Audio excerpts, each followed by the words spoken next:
بسم اللہ الرحمن الرحیم نحمده ونصلی ونسلم علی رسولہ الکریم اما بعد۔ 21واں پارہ اللہ پاک کی توفیق سے پڑھا گیا اور 21ویں پارے میں 3 رکوع سورہ عنکبوت کے ہیں، باقی دوسری سورت سورہ روم ہے اور تیسری سورت سورہ لقمان ہے۔ اس کے بعد چوتھی سورت سورہ سجدہ ہے اور اس کے بعد سورہ احزاب کے تقریباً 4 رکوع کے لگ بھگ پڑھے گئے ہیں، 3.5 رکوع۔ 22ویں پارے کے شروع میں پھر رکوع ہوگا۔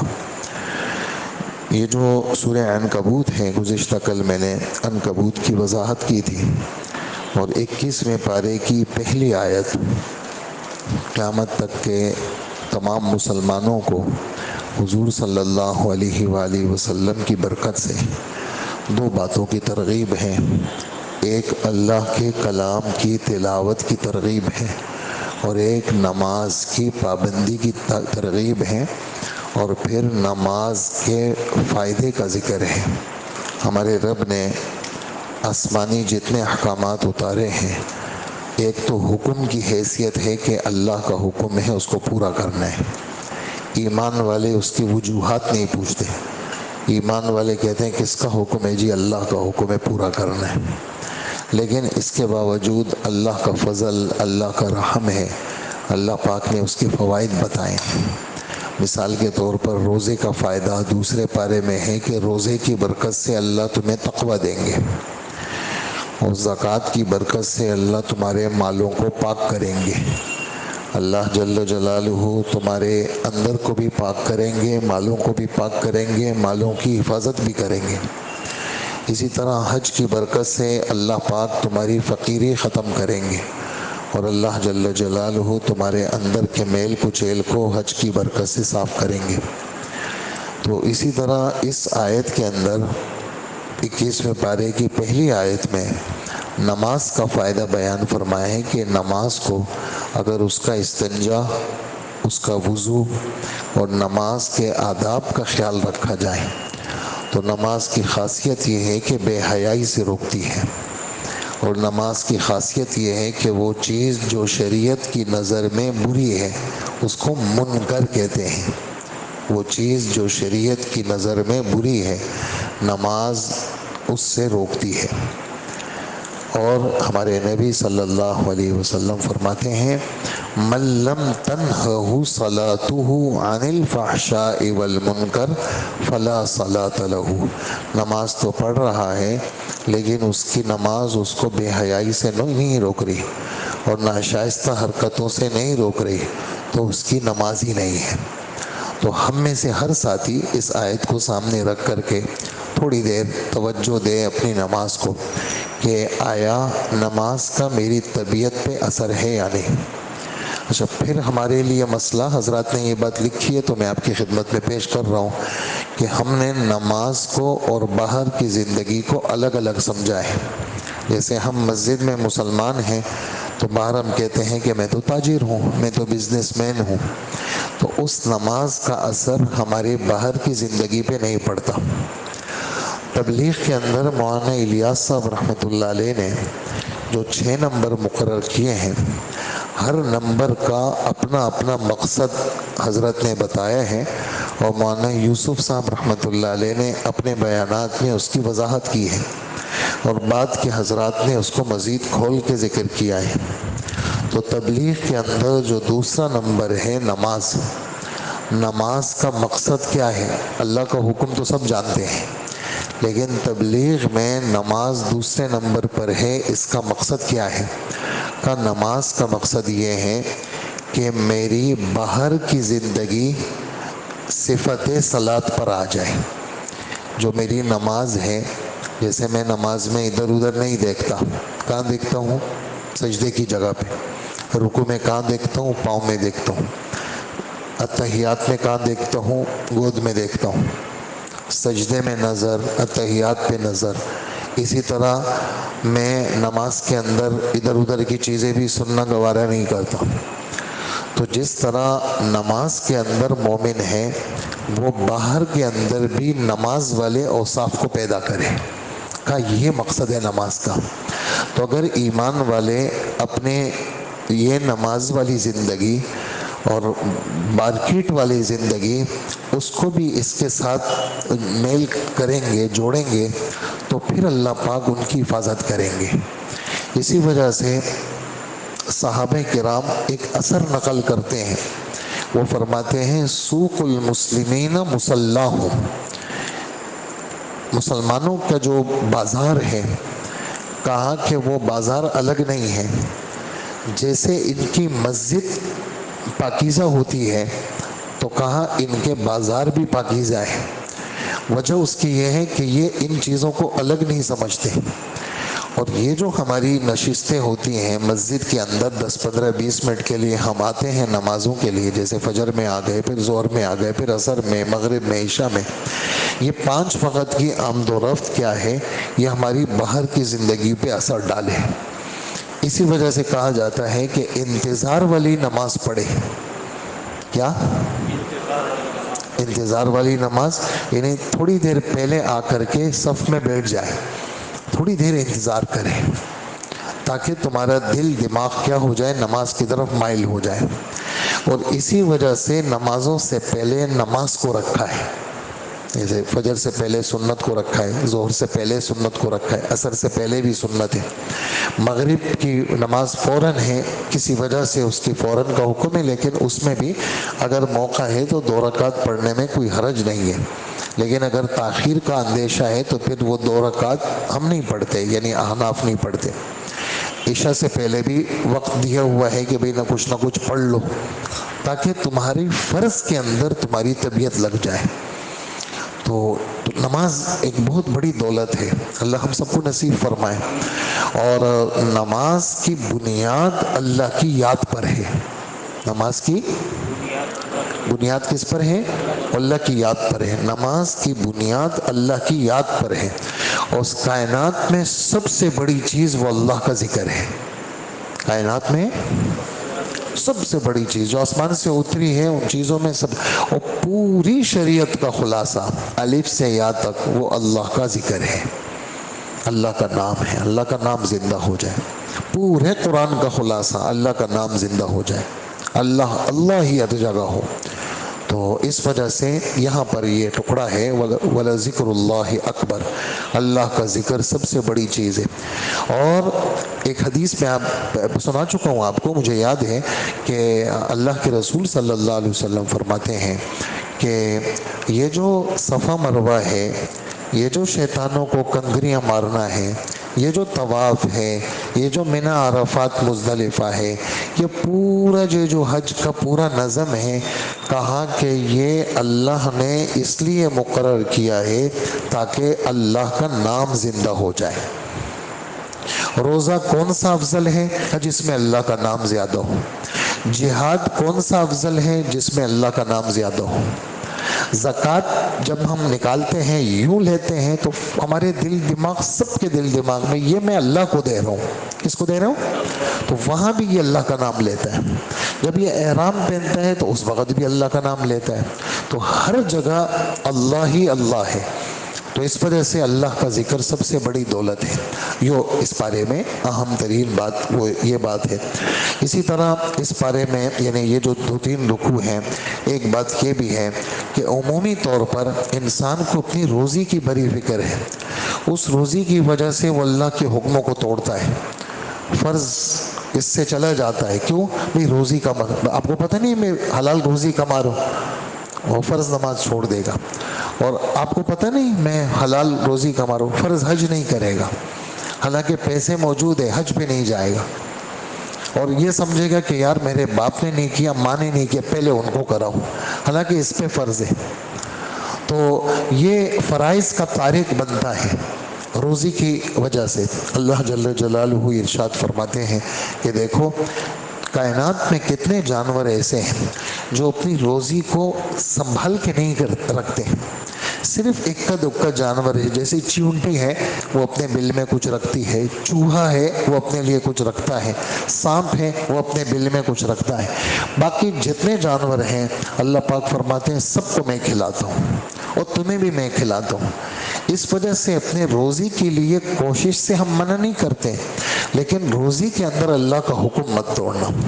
اچھا، اسی طرح اللہ پاک کے راستے کی نقل و حرکت، ہجرت ہے، نصرت ہے، اللہ کے دین کے لیے پھرنا ہے، تو اس میں دل دماغ میں جو شکوک و شبہات آتے ہیں، یار اگر میں نکل گیا تو مر گیا تو، اور اگر یہ ہو گیا تو یہ تو اس کو پریشان کرتے رہتے ہیں۔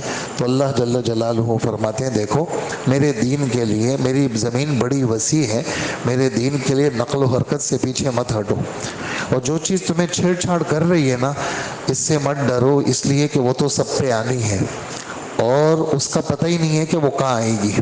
کسی کو کیا پتا میں کہاں مروں گا اور کس جگہ میری روح پرواز کرے گی۔ آج ہی کے سبق میں سورہ لقمان کی آخری آیت ہمارے رب فرماتے ہیں اسی پارے میں، 5 باتیں اللہ کے سوا کسی کو معلوم نہیں، قیامت کب آئے گی اللہ کو پتا، بارش کب ہوگی کہاں ہوگی اللہ کے علم میں، ماں کے پیٹ میں لڑکا لڑکی جو ہے نیک بخت ہوں گے بدبخت ہوں گے اللہ کے علم میں، اور کسی کو پتہ نہیں میں کل کیا کروں گا، ابھی تھوڑی دیر کے بعد کیا ہونے والے ہمیں کیا پتا کیا ہونے والے، اور کسی کو پتہ نہیں کہاں اس کی موت آئے گی۔ تو اس لیے اس ڈر سے کہ بھائی اللہ کے دین کے لیے اگر میں نکل گیا مر گیا تو یہ والی سوچ آدمی تجارت میں نہیں کرتا، ممالک میں سفر کرتا ہے پتہ نہیں کہاں کہاں جاتا ہے، یہ سوچ اس کو نہیں ستاتی۔ تبلیغ میں نکلنے کے جب کہتے ہیں تو یار کیا ہوگا، حالانکہ یہی جو واش روم کے مسائل ہیں یہ سفر میں بھی ہوتے ہیں، عام جگہوں پہ بھی ہوتے ہیں، اور یہ جو کھانے پینے کے مسائل ہیں یہ باہر بھی ہوتے ہیں، لیکن تبلیغ میں اس کو جو ہے وہ زمین پر سونا اور واش روم کا مسئلہ اور گھر کی جدائی یہ اس کو ستاتی ہے، اور کاروبار میں اس کو کوئی مسئلہ ہی نہیں، ہاں اس کو پیسے آتے ہوئے نظر آتے ہیں، یہاں پیسے جاتے ہوئے نظر آتے ہیں۔ تو یہ ذرا تھوڑی اللہ پاک اس اشکال کو ختم کر رہے ہیں کہ دیکھو بات سنو، یا عبادی الذین آمنو، اے میرے بندو جو مومن ہو، میری ذات پہ تمہیں یقین ہے، میری زمین بڑی وسیع ہے، جاؤ نکلو ذرا اللہ کے دین کے لیے پھرو اور میری عبادت کرو، لوگوں کو عبادت پہ لاؤ، اور اگر جو چیز تمہیں تنگ کر رہی ہے تو یہ بات سن لو کہ کل نفس ذائقۃ الموت، ہر آدمی کو مرنا ہے اور ہمارے پاس آنا ہے، لیکن جس نے نقل و حرکت والی زندگی گزاری اس کو جو ہم جنت دیں گے اس کا تو کہنا ہی کیا۔ اسی طرح ایک بات اس یہ جو 3-4 رکوع ہیں، ایک بات اس میں یہ ہے کہ یہ دنیا کا پورا جو نظم ہے بچپن سے لے کر موت تک یہ کھیل کود کے سوا کچھ نہیں۔ بچپن کے اندر کھیل کود، چھوٹی چھوٹی چیزوں سے محبت، چھوٹی چھوٹی چیزوں پہ جان دینا، ذرا لڑکا بڑا ہوا 12-13 سال کا تو وہ چھوٹی چیزیں اس کو بیکار لگ رہی ہیں، اب اس کو بڑی چیز چاہیے، اب اس کو سائیکل چاہیے، اب سائیکل سے جی وہ ہوا تو کیا آپ کہتے ہیں موٹر سائیکل چاہیے، جب موٹر سائیکل چلانے میں ہو گیا آپ کہتے ہیں مجھے کار چاہیے، ہاں آہستہ آہستہ پھر اپنے کپڑوں کو دیکھے گا، اپنی شکل کو، بالوں کو، اس کو سنوارے گا تو زینت میں آ جائے گا، پھر آگے بڑھتے بڑھتے بڑھتے کمائی میں آ گیا، فخر میں آ جاتا ہے، پھر مال و دولت کے بڑھانے میں آ جاتا ہے، اور اسی میں مر جاتا ہے آدمی۔ جناب رسول اللہ صلی اللہ علیہ وسلم فرماتے ہیں یشیب ابن آدم ویشب فیہ خصلتان، آدم کا بیٹا بوڑھا ہوتا چلا جاتا ہے، 2 عادتیں اس میں جوان ہوتی چلی جاتی ہیں۔ نمبر 1 امیدوں کا لمبا ہونا، اب یہ کروں گا، آپ کو پتہ نہیں اگلے سال کے لیے پلاننگ یہ ہے جناب، 2030 تک کی پلاننگ ہے جناب، ہاں 2030 سعودی عرب والوں ہم دیکھیں گے نا 2030، اور آگے لکھا ہوا ہے عربی میں لکھا ہوا ہے رؤیا اور انگلش میں لکھا ہوا ہے ویژن جناب، ہم 2030 تک کا ہم نے خواب مکمل کر لی، اب کس کو کیا پتا 2030 میں کیا ہونے والا ہے، تو ہر آدمی نے آگے آگے کی سوچی ہوئی ہے، اور اللہ کے رسول فرماتے ہیں اس سے پہلے یہ آدمی چلا جاتا ہے۔ دنیا کی محبت، امیدوں کا لمبا ہونا، دنیا کی حرص یہ آدمی میں جوان ہوتی ہے، اور اللہ پاک فرماتے ہیں یہ سب کھیل کود کے سوا کچھ نہیں، آخرت کی زندگی یہی زندگی ہے، کاش یہ لوگ اس حقیقت کو جان لیں۔ اور آخری آیت میں یہ بات بتائی کہ میرے دین کے لیے جو بھی مشقت اٹھائے گا تو وہ تھوڑی مشقت اٹھائے گا، میں آسمانی چیزیں کھولتا چلا جاؤں گا. اور ایسا آدمی مخلص ہے اور ایسے مخلصوں کے ساتھ میں ہوتا ہوں. اس لیے مشقت سے آدمی گھبراتا ہے، لیکن مشقت میں اللہ پاک نے بہت زیادہ برکات اور بہت زیادہ خیر اللہ پاک نے رکھی ہے. اگلی سورت سورہ روم ہے. اس سورت کا وہی مضمون ہے جو مکی صورتوں کا مضمون ہے، یعنی زیادہ تر اس میں ہمارے رب نے اپنی بڑائی اور عظمت کو بتایا ہے، اور قرآن پاک کی پیشن گوئی کہ قرآن پاک سچی کتاب ہے، اس کی پیشن گوئی یہ قرآن سنا رہا ہے کہ مکہ مکرمہ میں کافر مسلمانوں کو ستا رہے ہیں، تکلیفوں میں ہیں اور بے قراریوں میں ہیں. انہی دنوں میں، جن دنوں میں حضرت بلال، حضرت عمار، حضرت سمیہ، حضرت یاسر، ان صحابہ کو ستایا جا رہا ہے، انہی دنوں میں ایران کے لوگ، فارس کے لوگ وہ ایک جنگ جیت گئے عیسائیوں سے. تو یہ ایران کے فارس کے جو لوگ تھے مشرکین ان سے محبت کرتے تھے. کس معنی کر کے کہ وہ بھی بت پرست، آتش پرست، یہ بت پرست. اور وہ جو عیسائی تھے وہ کتاب والے تھے، انجیل والے تھے. مسلمان ان سے محبت کرتے تھے.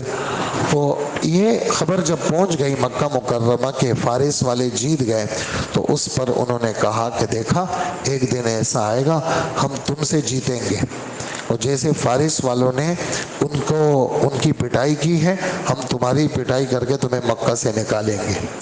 تو مسلمان دبے ہوئے تھے، کچھ بھی نہیں کہا. اس خطرناک موقع پہ یہ آیت نازل ہوئی، بالکل شروع والی، کہ آج روم والے وہ ہار گئے، اپنی سرزمین میں فارس والوں سے ہار گئے، لیکن چند سالوں میں روم والے ان فارس والوں سے جیتیں گے اللہ کے حکم سے. اور ہر چیز سے پہلے بھی اللہ کا اختیار اور ہر چیز کے بعد بھی اللہ کا اختیار، چلتی اللہ کی ہے. اس دن جس دن یہ جیتیں گے ایمان والے خوش ہو جائیں گے، اور اللہ کی مدد ایمان والوں پہ اترے گی. اور اللہ کا وعدہ ہے، اللہ اپنے وعدے کی خلاف ورزی نہیں کرتا، لیکن اکثر لوگ یقین نہیں کرتے. وہ دنیا کی ظاہری چیزوں کو تو دیکھتے ہیں لیکن آخرت سے غافل ہیں، حالانکہ دیکھتے نہیں ہیں اپنے اندر کہ کیا کیا نظم اللہ نے بنایا ہے. یہ آیت نازل ہوئی بالکل ظاہر سے ہٹ کر کے. تو اس زمانے میں شرط لگانا حرام نہیں ہوا تھا. تو حضرت جب یہ آیت آئی صحابہ کو تو یقین تھا. حضرت ابو بکر رضی اللہ عنہ کے سامنے کافر نے کہا کہ یہ آیت نازل ہوئی، ابھی تو وہ فارس والے جیتے ہیں. تو حضرت ابو بکر نے کہا کہ اللہ نے جب کہا ہے اللہ پاک فارس والوں کو ہروائیں گے اور روم والوں کو جتوائیں گے، کا شرط لگاؤ. تو کتنے کی 100 اونٹ کی شرط لگائی کہ اگر چند سالوں میں روم والے جیت گئے تو کافر تھا امیہ ابن خلف. یہ امیہ ابن خلف بدر میں مارا گیا، اس نے شرط لگائی تھی. تو حضرت ابو بکر نے کہا کہ اگر نہیں جیتے تو میں دوں گا، اور اگر جیت گئے تو تم نے دینا ہے. تو حضور صلی اللہ علیہ وسلم کے سامنے بات آئی. آپ نے فرمایا دیکھو ہمارے رب نے 20 سنین کہا ہے، اور با، ضاد اور عین یہ 3 سے لے کر 9 تک کہا جاتا ہے. تم اس سے 9 سال تک کا وعدہ کرو. تم اس سے 3 سال 5 سال 6 سال نہیں، 9 سال، اس لیے کہ بضع کا لفظ 3 سے 9 تک بولا جاتا ہے. تو 9 سال تک کا تم کہو، اور اللہ نے جب کہا ہے تو ایسا ہو کر رہے گا. خدا کی شان ایسی ہوئی، مسلمان یہاں سے ہجرت کر کے مدینہ چلے گئے. سن 2 ہجری میں رمضان کے مہینے میں غزوہ بدر ہوا، اور عین اس دن جس دن بدر میں 70 کافر مارے گئے، 70 کافر پکڑے گئے اور بدترین شکست کافروں کو ہوئی، عین اسی دن خبر آئی کہ فارس والے ہار گئے. ٹھیک 9 سال کے بعد فارس والے ہار گئے اور روم والے جیت گئے. اور یہ خبر آئی اور قرآن پاک کی صداقت، اور پھر امیہ ابن خلف تو اسی میں مارا گیا، پھر ان کے بیٹوں نے وہ شرط پوری کی۔ آپ کو یہ بات پتہ چلی 100 اونٹ تو لے لیے، لیکن اس کو پھر خیرات کر لیا، حضرت ابو بکر رضی اللہ عنہ نے اپنے استعمال میں نہیں لائے۔ خیر، یہ قرآن پاک کی حقانیت بالکل شروع میں اس کا بیان ہے کہ قرآن سچی کتاب ہے۔ پھر اسی طرح اس قرآن پاک کے اندر اللہ کی عظمت کافی آیتوں میں تھوڑا تھوڑا کر کے آپ کو سناؤں گا۔ ہمارے رب فرماتے ہیں میری قدرت کی نشانیوں میں سے یہ ہے کہ میں نے تمہیں ایک انسان اور ایک عورت سے پیدا کیا، یعنی حضرت آدم علیہ السلام حضرت حوا سے کائنات کی ساری مخلوق میں نے بنائی ہے۔ پھر میں نے تمہیں میں سے تمہارے لیے بیویاں بنائی، یہ میری نشانی ہے، ایک سے تمہاری شادی ہو جاتی ہے، اور اس بیوی کے اندر تمہارے لیے ہم نے سکون رکھا ہے، اور اس بیوی کے اندر ہم نے تمہارے لیے محبت بھی رکھی ہے اور ترس بھی رکھا ہے۔ وہ تم پہ ترس کھاتی ہے، تم اس پہ ترس کھاتے ہو، یہ ہم نے کیا۔ اس اللہ کی نشانی آسمان اور زمین کو پیدا کرنا، اور اللہ نے تم سب کو مختلف رنگوں میں پیدا کیا۔ دیکھیں ایک ماں باپ کے اولاد ہوتے ہیں لیکن رنگت الگ الگ، چال الگ، چلنے کا انداز، بات کرنے کا انداز وہ بالکل الگ ہے، اور ہم سب کو آپ دیکھیں ہمارے رنگ، زبان، انداز سب الگ الگ ہے۔ اللہ پاک فرماتے ہیں کہ میری قدرت ہے، میری نشانیوں میں سے ایک نشانی، رات کو جو تم سو جاتے ہو یہ میری نشانی ہے، دن کو جو میں تمہیں سلاتا ہوں یہ میری نشانی، پھر دن کو جو تمہیں میں مزدوری کروا کر کے تمہیں رزق دیتا ہوں یہ بھی میری نشانی۔ اسی طرح میری نشانی یہ ہے کہ آسمان میں چمک دمک دکھاتا ہوں، پھر تمہیں میں کیا کرتا ہوں بارش دیتا ہوں، اور تمہیں میں مردہ زمین کو زندہ کرتا ہوں، یہ میری نشانی ہے۔ اور میری نشانی ایک یہ ہے کہ آسمان میرے حکم سے کھڑا ہے، اور ایک دن ایسا آئے گا جب سور پھونکا جائے گا تو پھر کیا ہوگا، آسمان پھٹ جائیں گے، اور جو قبروں میں ہوں گے وہ سارے کے سارے اللہ پاک کے سامنے جائیں گے، اور آسمان اور زمین کی جتنی مخلوق ہے وہ سب خدا کے تابع ہیں، اور وہ اللہ جو پہلی بار پیدا کر سکتا ہے دوسری بار پیدا کرنا اللہ کے لیے کیا مشکل ہے۔ جتنی اعلیٰ سے اعلیٰ صفات ہے وہ صرف اللہ کے لیے ہے، یہ قدرت کا بیان ہے۔ ایسے ہی ہوائیں میں چلاتا ہوں، اور اس سے خوشخبری دینے والی ہوائیں، اور تمہیں یہ جو سمندر میں کشتیاں ہیں یہ میں چلاتا ہوں، تم اللہ کی رحمت کے آثار دیکھو، کیسی مردہ زمین کو اللہ پاک نے تمہارے لیے زندہ کیا، یہ ساری ہمارے رب کی قدرت کا بیان ہے۔ اسی طرح ایک بات جو یہاں پر بھی ہے اور اسی سورہ سجدہ میں بھی ہے، وہ کیا، اور وہاں پر بھی ہے 25ویں پارے میں بھی، کہ زمین کے اندر یا سمندر کے اندر جو بھی فساد برپا ہوتا ہے وہ گناہوں کا نتیجہ ہے۔ جہاں گناہ ہوں گے وہاں پریشانی آئے گی، جہاں نیکیاں ہوں گی وہاں رحمتیں آئیں گی، جہاں اللہ کا نام لیا جائے گا وہاں برکت ہی برکت، اور جہاں خدا کی ضد کے معاملات ہوں گے وہاں زحمت ہی زحمت۔ یہ بھی اس آیت یعنی اس صورت کے اندر یہ والی بات بھی ہمارے رب نے بیان فرمائی ہے۔ اسی طرح ایک بات یہاں پر یہ بھی بیان فرمائی کہ سود کے بارے میں، وما آتیتم من ربا لیربو فی اموال الناس فلا یربو عند اللہ، تم جو سودی لین دین کرتے ہو تاکہ تمہارے پیسے بڑھ جائیں، اللہ کے ہاں ان پیسوں میں کوئی برکت نہیں ہوتی۔ ہاں جو تم اللہ کے نام پہ زکوٰۃ دیتے ہو تو اللہ جل جلالہ بظاہر تو مال گھٹتا ہوا نظر آتا ہے، لیکن اللہ جل جلالہ تمہیں برکت کے ساتھ اس مال کو دگنا تگنا کر کے واپس کر دیتے ہیں۔ یہ اس صورت کے چیدہ چیدہ مضامین تھے۔ اسی طرح سورہ لقمان ہے، اور اس میں بھی شروع میں قرآن پاک کی حقانیت، ایمان والوں کی صفات۔ ایک اس میں شان نزول ہے، نظر ابن حارث کافر ہے اور غلیظ ترین کافر ہے، اللہ کے رسول صلی اللہ علیہ وسلم کے ساتھ ضد، مخالفت اور اللہ کے رسول کو برا کہنا، اور اس زمانے کے بار ممالک سے، ایران سے اور ادھر ادھر سے وہ گندی قسم کے لٹریچر رسالے لا کر کے وہ نئے نئے مسلمانوں کا ذہن خراب کرنا، اور جس کو دیکھتا کہ بھئی وہ ذرا مسجد جانے لگا، مسلمانوں کے ساتھ اٹھتا بیٹھتا تھا، تو 2 لڑکیاں اس نے پالی ہوئی تھیں، اس کی تھی، اس کو کہتا کہ جاؤ ان کو لے جاؤ اور ان کو کھلاؤ پلاؤ، یہ تمہیں گانا سنائیں گی، یہ تمہارے سامنے ناچیں گی۔ اور یہ محمد صلی اللہ علیہ وسلم جو ہے نا، یہ تمہیں پرانے پرانے قصے سناتے ہیں، قوم عاد کے اور قوم سمود کے، یہ ہم تمہیں نئے قصے سناتے ہیں، اسفندیار کے قصے سنائیں گے، شاہان عجم کے اور جناب ایران کے بڑے بڑے بادشاہوں کے، نہیں لیٹسٹ ٹائپ کی چیزیں تمہیں سنائیں گے ہم۔ ہاں سمجھے نا، یہ پرانے پرانے قصوں میں کیا رکھا ہے، یہ نئی نئی چیزیں دیکھو۔ تو اللہ جل جلالہ وہ تو پھر مارا گیا، تباہ ہو گیا، لیکن اللہ پاک قیامت تک کے لیے ہر اس شخص کو یہ آیت سنا رہے ہیں۔ میں ترجمہ آیت کا کروں گا، حضرت مولانا اشرف علی تھانوی رحمۃ اللہ علیہ والا ترجمہ، عجیب ترجمہ ہے۔ اللہ حضرت ترجمہ کرتے ہیں، وَمِنَ النَّاسِ مَن يَشْتَرِي لَهْوَ الْحَدِيثِ لِيُضِلَّ عَن سَبِيلِ اللَّهِ بِغَيْرِ عِلْمٍ وَيَتَّخِذَهَا هُزُوًا أُولَٰئِكَ لَهُمْ عَذَابٌ مُّهِينٌ۔ لوگوں میں سے بعض لوگ ایسے ہیں جو اللہ کے دین سے غافل کرنے والی باتوں کے خریدار بنتے ہیں۔ کیا بہت پیارا ترجمہ ہے۔ لوگوں میں سے بعض لوگ ایسے ہیں جو اللہ کے دین سے غافل کرنے والی چیزوں کے خریدار بنتے ہیں۔ جس چیز سے غفلت بڑھتی ہے وہ خریدتا ہے، وہ ایمان والوں میں پھیلاتا ہے اور تاکہ لوگوں کو گمراہ کرے۔ ایسوں کے لیے دردناک عذاب ہے۔ اور جب اس کے سامنے قرآن کی آیتیں بیان کی جاتی ہیں تو وَلَّا مُسْتَكْبِرًا، وَلَّا يُوَلِّي تَوْلِيَةً کا ترجمہ کیا ہے؟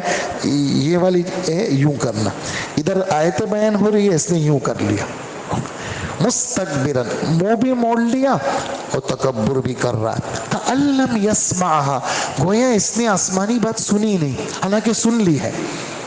اور وَيَتَّخِذَهَا هُزُوًا، آسمانی باتوں کو مذاق سمجھتا ہے۔ ایسے کو دردناک عذاب کی خوشخبری سنا دیں آپ۔ تو ہر وہ چیز جو خدا کے دین سے غافل کرے، ہم اپنے بچوں کے لیے نہیں خریدیں گے کہ جی بچوں کے لیے ایسی چیز جو اللہ کے دین سے خود بھی غافل ہو جائے۔ اس کا سب سے بڑا اس وقت جو نمونہ ہے وہ موبائل ہے اور یہ انٹرنیٹ ہے اور جناب یہ چیزیں ہیں، اس میں دنیا بھر کی غفلت ہے۔ نماز سے غافل، قرآن سے غافل، حافظ لوگ قرآن بھول گئے، حافظ لوگ قرآن بھول گئے، نماز چھوڑ دی، چیزیں سب تتر بتر ہو گئی۔ ایسی غفلت کے کچھ نہ پوچھے کہ آدمی کا جی مسجد کی طرف قدم اٹھ ہی نہیں رہے، فرائض سے طبیعت کٹ گئی۔ اللہ کون ہے بڑی مشکلوں سے سمجھ میں آ رہا ہے کہ اللہ کون ہے۔ یہ کیا ہے؟ یہ وہ چیز بالکل خون میں شامل ہو گئی، بالوں میں، خون میں شامل ہو گئی۔ جب چیز خون میں شامل ہو گئی، پھر خون والی چیز کو ڈاکٹر بھی کہتے ہیں خون کے اندر اگر چکناہٹ آئے گی، کہا بھی پرہیز بھی کرو گے، دوائی بھی کھاؤ گے، 6 مہینے لگیں گے خون سے نکلنے کے لیے، 6 مہینے کے بعد تمہارا خون صاف ہوگا۔ تو جو چیز روحانی طور پر خون میں چلی جائے، دماغ میں چلی جائے، کتنا عرصہ لگے گا آپ مجھے بتائیں۔ تو اس لیے اپنی حفاظت، ہم سب نے اپنی حفاظت کرنی، کوئی ہمیں کیا بچائے گا۔ مسجد میں تو بات ہوگی ترغیبی طور پر، تبلیغ میں جائیں گے ترغیب ہوگی، مسجد میں جائیں گے ترغیب ہوگی، کوئی ڈنڈے کے زور پہ کوئی بھی مذہب کے بارے میں یا کسی بھی چیز کے بارے میں ڈنڈے کے زور پہ کوئی اطاعت نہیں کرے گا۔ اطاعت تو ایمان اور یقین سے ہوتی ہے، جتنا خدا کی ذات پہ یقین ہوگا تو اطاعت اس کی ہوگی۔ تو یہ نظر ابن حارث کا یہ قصہ ہمیں ترغیب کے لیے ہمارے رب نے، پھر ہر باپ کے ذمے حضرت لقمان جیسا باپ، ہم نے لقمان کو علم بھی دیا، عمل بھی دیا، ہم نے حضرت لقمان کو کہا یہ علم اور عمل بہت بڑی نعمت ہے، شکر کرے، اور جو شکر کرے گا اس کا فائدہ اسی کو ملے گا۔ اچھا جی، تو وہ لقمان اپنے بچے کا خیال رکھ رہے ہیں، سب سے پہلے بیٹا اللہ کے ساتھ غیر کو شریک نہیں کرنا۔ اچھا ہاں، شرک تو بہت بڑا ظلم ہے، اور پھر ماں باپ کا تو ہم نے انسان کو کہا ہے خیال رکھو، خصوصاً ماں کا زیادہ خیال رکھو، ماں نے تمہیں پیٹ میں رکھا، پھر جننے کے وقت تکلیف، پھر تمہاری پرورش، 3 حق ماں کے ہیں، 1 حق باپ کا ہے، خیال رکھنا۔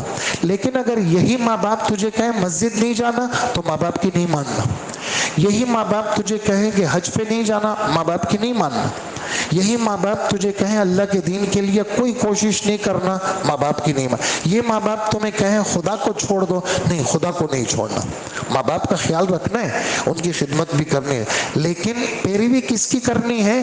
اس کی کرنی ہے جو ہمارے راستے پہ جا رہے ہیں، ہمارے دین پر چلنے والے لوگ، نیک لوگوں کی صحبت اختیار کرو۔ ایسی صورت میں ماں باپ کی مت مانو، یہ اللہ پاک فرما رہے ہیں۔ اور یہ قصہ کیا ہوا تھا؟ قصہ یہ ہوا تھا کہ سعد ابن ابی وقاص مسلمان ہوئے تو حضور کے پاس روتے ہوئے آئے، کہنے لگے اللہ کے رسول، میں اپنی ماں سے بہت محبت کرتا ہوں، لیکن میرے ایمان کا میری ماں کو پتہ چلا، میری ماں نے قسم کھائی کہ سعد جب تک تو کافر نہیں ہوگا میں نہ سائے میں آؤں گی، نہ کھاؤں گی، نہ پیوں گی، نہ سوؤں گی، یہاں تک کہ جب تو محمد کے ساتھ کفر کر لے۔ حضور صلی اللہ علیہ وآلہ وسلم نے فرمایا، چپ ہو گئے اللہ کے رسول، ابھی کریں تو کیا کریں؟ تو حضور صلی اللہ علیہ وسلم پر یہ آیت نازل ہوئی، آپ لوگ میری طرف دیکھیں، حضور پر یہ آیت نازل ہوئی کہ یہ ہم نے انسان کو حکم دیا ہے کہ ماں باپ کے ساتھ اچھا سلوک کرنا، لیکن اگر یہ ماں باپ تمہیں کافر بنانے کی کوشش کرے، تم نے ماں باپ کی نہیں ماننی۔ کون کہہ رہے ہیں یہ؟ اللہ کہہ رہے ہیں، کیا؟ فلا تطعہما، ماں باپ کی نہیں ماننی تو چھوڑ دو، نکل جاؤ، نہیں نکلنا نہیں، صاحبہما فی الدنیا معروفا، ان کا خدمت کرتے رہو، لیکن دینی لحاظ سے جو تمہارے مقتدا ہیں وہ دینی رہنما، ان کے خیال رکھو۔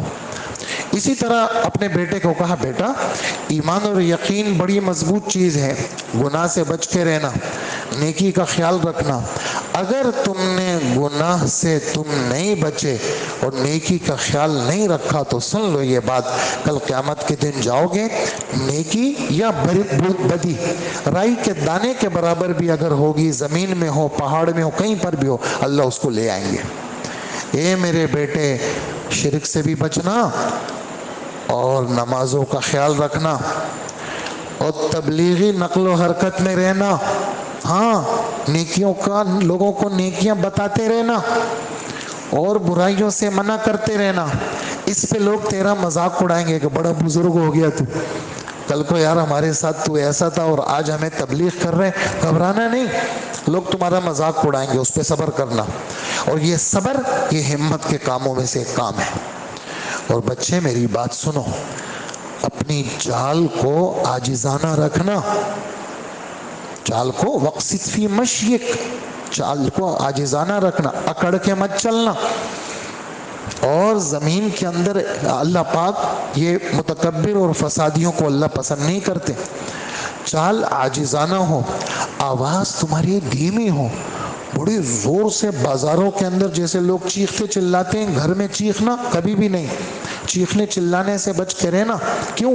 آوازوں میں گندی آواز گدھے کی آواز ہے، تو جو آدمی چیختا ہے تو پھر وہ توازن اس کا برقرار نہیں رہتا، پتہ نہیں کیا کیا بکنے لگتا ہے، تو اس لیے اس کا خیال رکھنا۔ یہ خاص ایک بات تھی جو پورے رکوع میں نے آپ کی خدمت میں سنا۔ آگے پھر اللہ پاک کی عظمت اور بڑائی کا بیان، اور پھر قیامت کے اس پر یہ صورت ختم ہوتی ہے، اور 5 باتیں اللہ کے سوا کوئی نہیں جانتا، اسی پر یہ صورت ختم ہوئی۔ اگلے سورہ سجدہ ہے، سورہ سجدہ کے وہی مضامین ہیں جو مکی صورتوں کے ہیں، اور اس میں ملک الموت کا ذکر ہے، آسمان کی پیدائش کا ذکر۔ قرآن پاک بڑی کتاب ہے، اللہ کی اتاری ہوئی ہے، اللہ نے آسمان اور زمین کو پیدا کیا، ساری باتیں اپنی جگہ پہ، انسان کو ہم نے پیدا کیا۔ اور سن لیں، آپ لوگوں کو بتا دیں کہ وقت مقرر پر ایک فرشتہ مقرر ہے، اس کو ملک الموت کہتے ہیں۔ کیا کہتے ہیں؟ یہ ملک الموت کا لفظ جو ہے نا صرف سورہ سجدہ میں ہے، ملک الموت، موت کا فرشتہ تمہارے اوپر، وکل بکم، خدا نے مقرر کیا ہے، ہر فرشتے کو مقرر کیا ہے کہ فلانے کی روح تم نے قبض کرنی ہے، اور تم سب کو اللہ جل جلالہ کے پاس آنا ہوگا، اور کل قیامت کے دن جتنے مجرم ہوں گے سب نے ناکسور اوسن ایسے ہوں گے، اور جو ہے وہ کہیں گے ربنا ابصرنا، حقیقت حال ہم نے دیکھ لیا، اب ہمیں واپس بھیج دیں تاکہ ہم مسلمان بن جائیں۔ تو اللہ پاک فرمائیں گے اب واپس نہیں، ایمان والے تو خدا کے سامنے سجدہ کرتے ہیں، اور بے ایمان قسم کے لوگ وہ کیا کرتے ہیں، وہ خدا سے دور رہتے ہیں۔ دونوں میں فرق کہ ایمان والے ان کے یہ پہلو رات کو خوابگاہوں سے دور رہتے ہیں، وہ نمازوں کا خیال رکھتے ہیں، ہمارے دیے ہوئے مال میں سے خوب خرچ کرتے ہیں، ایسے ہے ایمان والے۔ اور سن لو یہ بات، اومن کان مؤمنا کمن کان فاسقا، ایمان والا اور بدکار آدمی یہ دونوں برابر ہو سکتے؟ لا یستوون، یہ برابر نہیں ہو سکتے۔ ایمان اور عمل والے جنت میں جائیں گے اور بدکار قسم کے لوگ وہ دوزخ میں جائیں گے۔ یہ سورت کے ملے جلے مضامین ہیں، وہی تین مضامین، توحید، رسالت اور آخرت۔ اور آگے سورت جو ہے، جو ہم نے تھوڑی سی پڑھی ہے، اس میں دو تین باتیں میں پیش کروں گا، اس کی زیادہ تفصیلات وہ کل کے سبق میں انشاءاللہ آئیں گی۔ اس سورت کے اندر سورہ احزاب کہتے ہیں اس کو، اور اس کو احزاب کیوں کہتے ہیں؟ احزاب حزب کی جمع ہے، جماعتوں کو کہتے ہیں۔